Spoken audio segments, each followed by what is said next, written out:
नमस्कार, जय श्री राम दोस्तों। हमारे चैनल क्रीपी स्केरी वर्ल्ड में आपका स्वागत है।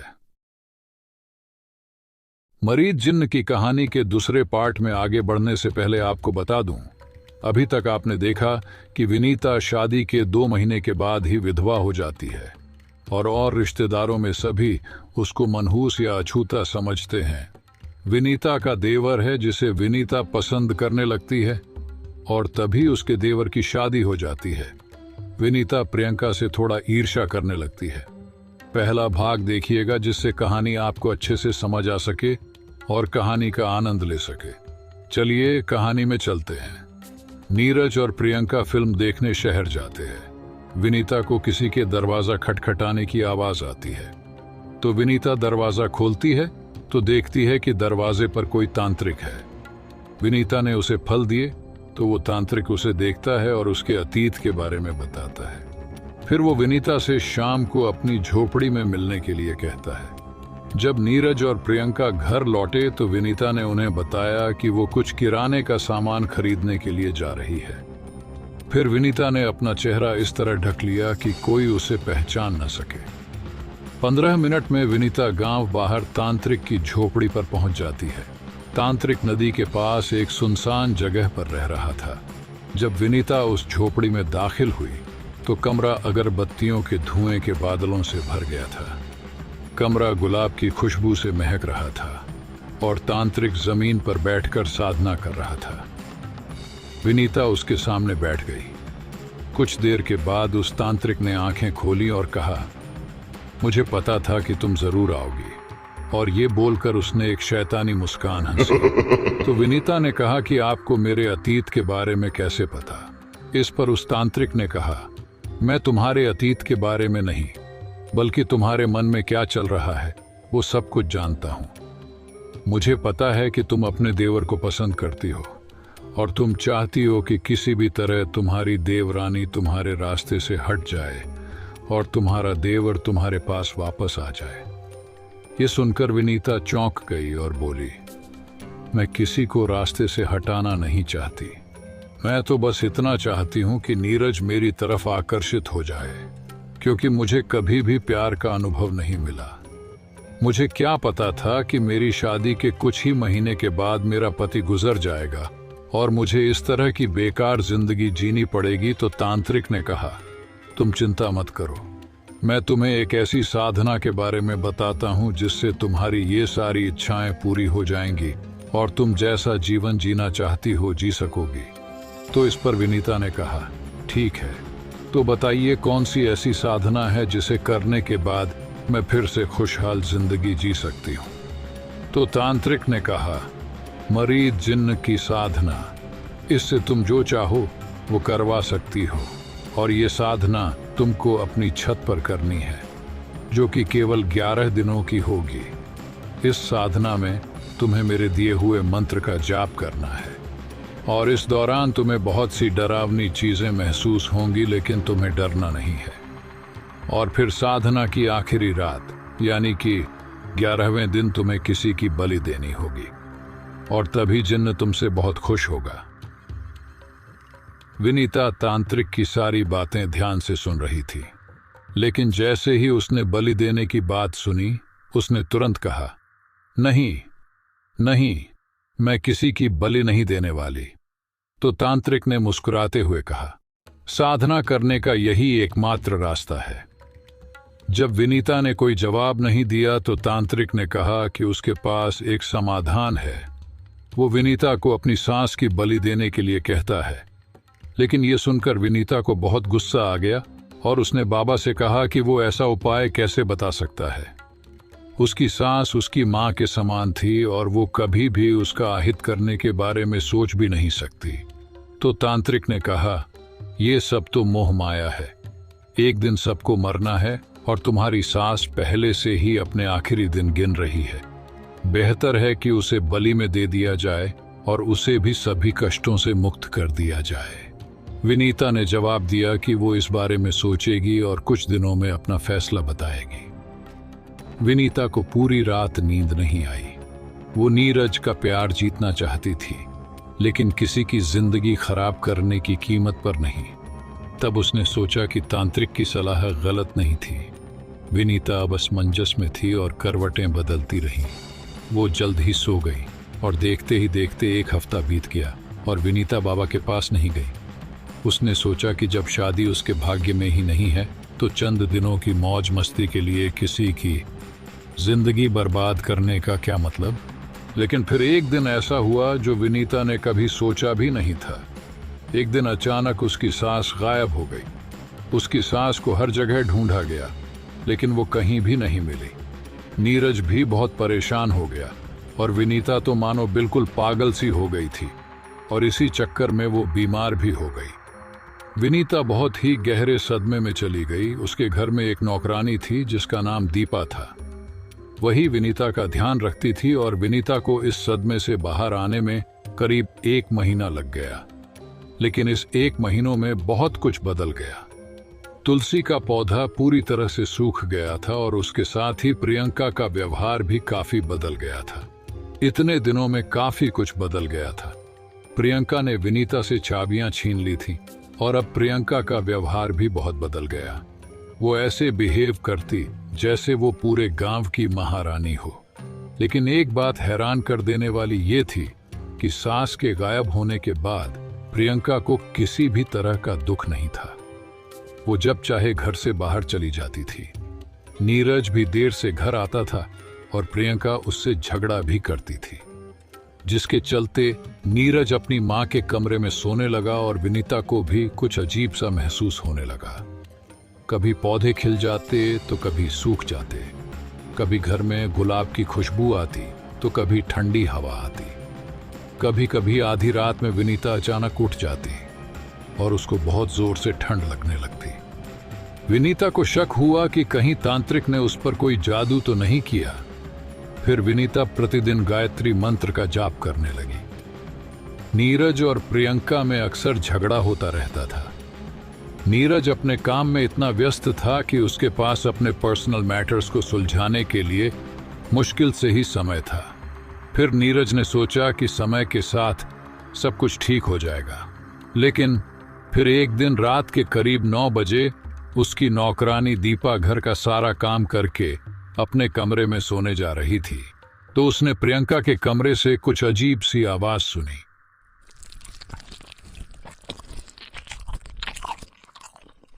प्रियंका के कमरे का दरवाजा बंद रहता था और वो अकेले ही सोती थी। तो दीपा ने सोचा कि ये भाभी के कमरे से कैसी आवाज आ रही है।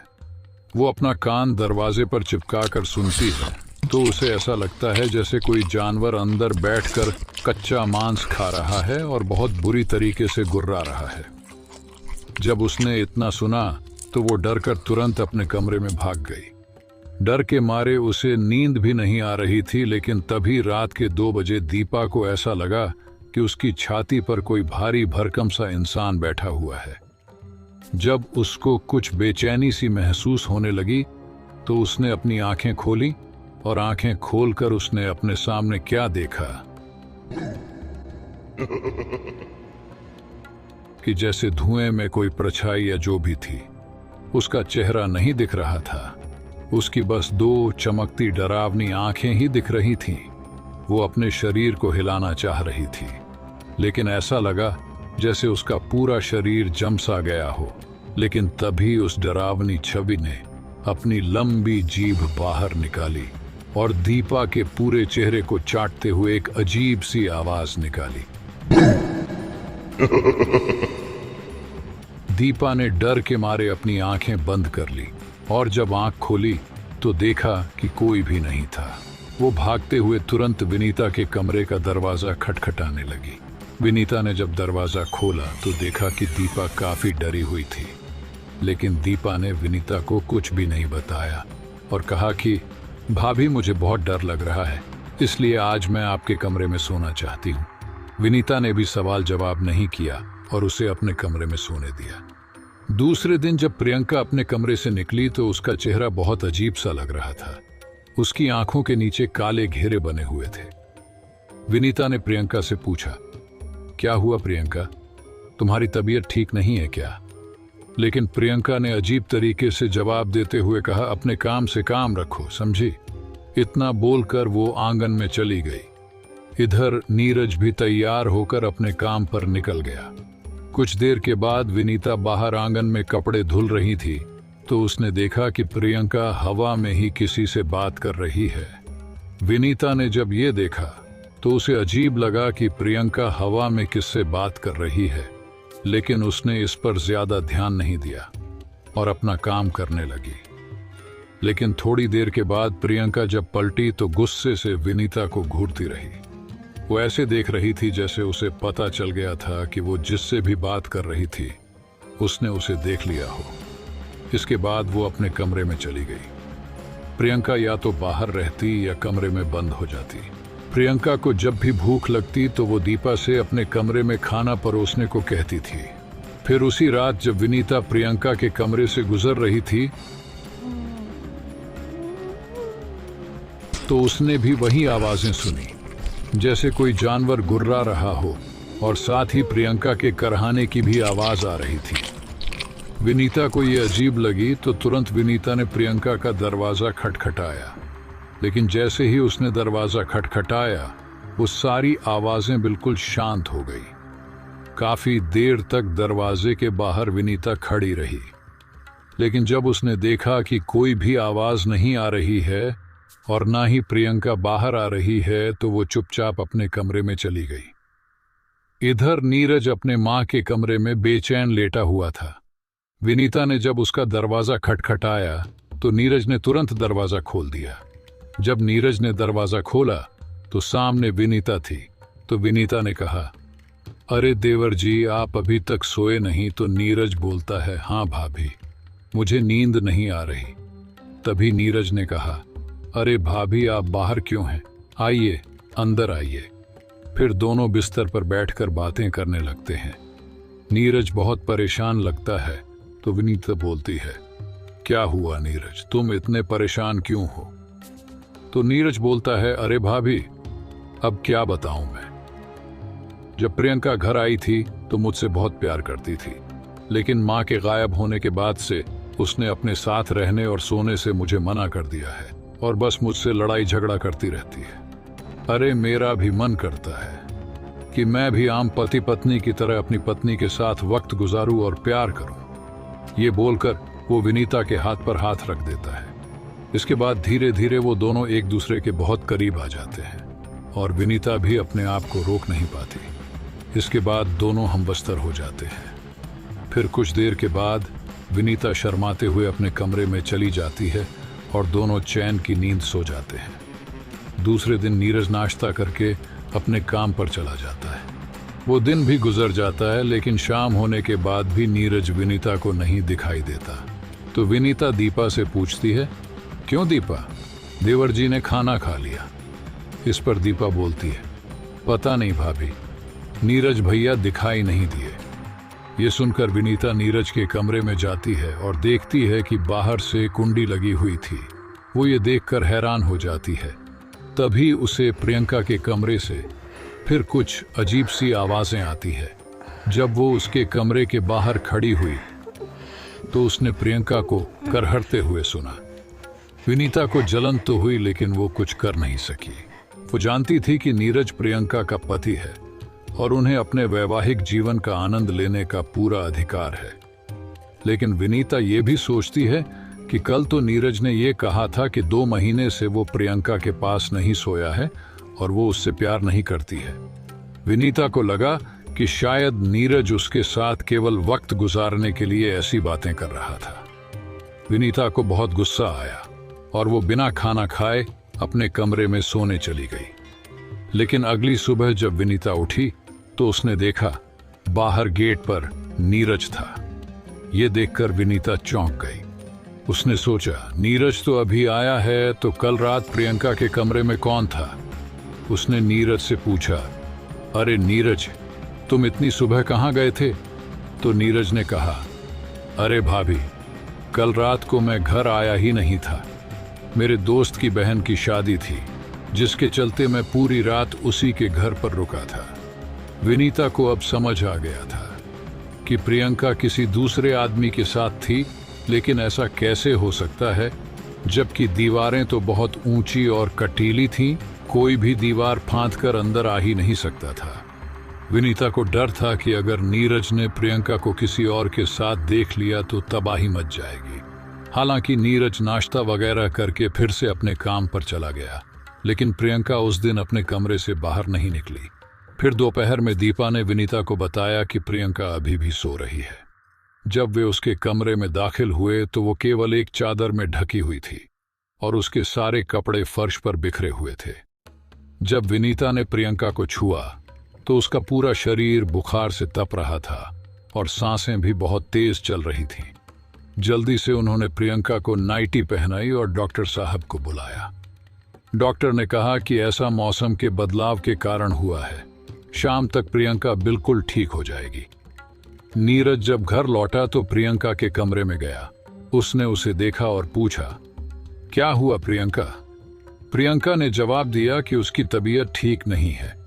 फिर नीरज उसे अपनी बाहों में लेने ही वाला था कि उसने उसे दूर रहने के लिए कहा और बोली, खबरदार, अगर मुझे दोबारा छूने की हिम्मत की तो। यह सुनकर नीरज हैरान हो गया और वो भी गुस्से से घर के बाहर चला गया और उसके कुछ देर के बाद ही प्रियंका भी घर के बाहर चली गई। ये सारी हरकतें विनीता और दीपा देख रही थी। विनीता नीरज और प्रियंका का इंतजार करते करते सो गई और उस वक्त तक उन दोनों में से कोई भी घर नहीं आया। फिर रात के करीब 2 बजे गेट खुलने की आवाज आई।